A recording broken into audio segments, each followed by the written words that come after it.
اللہ تعالیٰ نے سورۃ العنکبوت کا پہلا جو حصہ ہے وہ نازل کیا، اور سورۃ العنکبوت سورہ نمبر 29 ہے، 29. My numbers are getting good. 29 سورہ نمبر 29 شروع میں ہی ہے، الف لام میم احسب الناس ان یترکوا ان یقولوا آمنا وهم لا یفتنون. الف لام میم، کیا لوگوں نے یہ سوچا ہوا ہے کہ وہ چھوڑ دیے جائیں گے یہ کہنے کے بعد کہ وہ ایمان لے آئے اور ان کو فتنے میں نہیں ڈالا جائے گا. فتنے کا لفظ عربی میں ہوتا ہے کسی کو بہت سخت مشکل میں ڈالنا. اصل میں فتنے کا لفظ استعمال ہوتا تھا پہلے سونے کو پاک کرنے کے لیے. سونے کو جب بہت بڑی آگ میں ڈالتے ہیں نا، بھٹی میں ڈالتے ہیں، تو اس میں جو بھی امپیورٹی ہوتی ہے وہ پگھل کے نکل جاتی ہے، خالص سونا رہ جاتا ہے. اس پروسیس کو فتنہ کہتے تھے عربی میں. تو اس سے ہم نے جب کہتے ہیں کہ عربی میں کہتے ہیں کوئی فتنے میں ہے، یعنی وہ بہت بڑے امتحان میں ہے، لیکن اس میں اس کا مقصد بھی ہے کہ اس کی جو کوئی بھی ناپاکی ہوگی اس کے اندر وہ بھی نکل آئے گی، وہ ریفائن ہو جائے گا جو بھی ہے فتنے سے گزر رہا ہے. تو خیر اللہ تعالیٰ نے یہ بات کی. پھر کہا وَلَقَدْ فَتَنَّا الَّذِينَ مِن قَبْلِهِمْ، تم سے پہلے بھی کہیں پہلے بھی لوگوں کو فتنے میں ڈالا گیا تھا. وَلَيَعْلَمَنَّ اللَّهُ الَّذِينَ صَدَقُوا وَلَيَعْلَمَنَّ الْكَاذِبِينَ، اور اللہ جان لے گا اسی طرح سے کہ کون واقعی اپنے دعوے میں سچا ہے اور کون جھوٹے ہیں.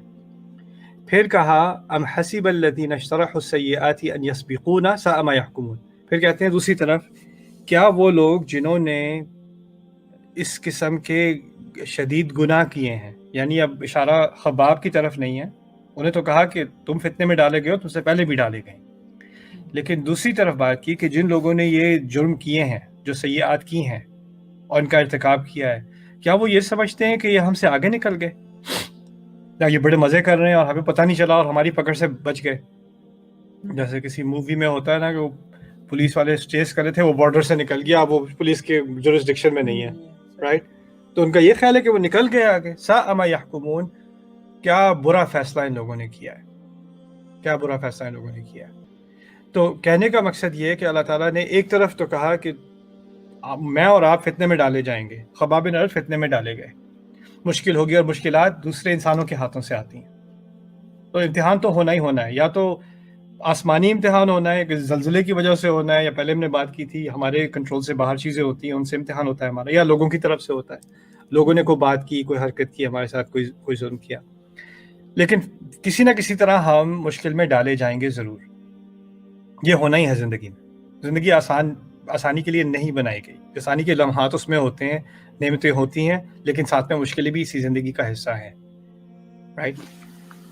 تو اس کے بعد پھر جب یہ کہا کہ وہ لوگ آگے نہیں نکلے، تو یہ اللہ تعالیٰ نے اپنی طرف سے تسلی دی ہے خباب بن عرب کو اور صحابہ جو ٹارچر ہو رہے ہیں ان کو، اور جو رسول صلی اللہ علیہ وسلم کی توہین کر کے، وہ توہین بھی ہو رہی تھی ان کی روز رسول کی صلی اللہ علیہ وسلم کہ، اور ان کو کتنا کسی مسلمان کو دل پہ لگتا ہوگا کہ میرے نبی کی توہین ہو رہی ہے میرے سامنے، رائٹ؟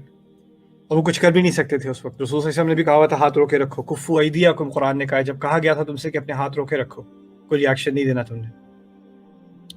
تو ان کے دل میں بھی تھا کہ کوئی اللہ تعالیٰ ان سے کچھ بدلا لے. لیکن آپ اندازہ کریں، سال گزر گئے، 2 سال گزر گئے، 3 سال گزر گئے، مکے میں کتنے سال گزارے ہیں، اور ان کئی سالوں میں کوئی بدلا نہیں ہے.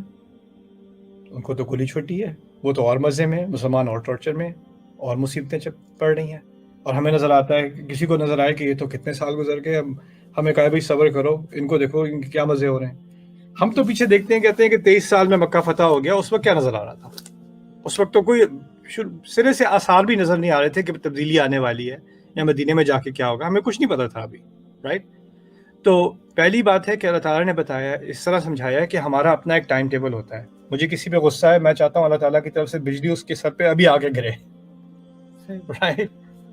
لیکن اللہ تعالیٰ نے دنیا ہمارے ٹائم ٹیبل پہ نہیں بنائی، اپنے ٹائم ٹیبل پہ بنائی. اور اگر واقعی ہمارے ٹائم ٹیبل پہ دنیا ہوتی نا تو دنیا باقی نہ رہتی، کیونکہ میں نے کسی کے سر پہ بجلی گرانی تھی، کسی اور نے میرے سر پہ گرانی تھی، ہم سارے ختم ہو جاتے ہیں.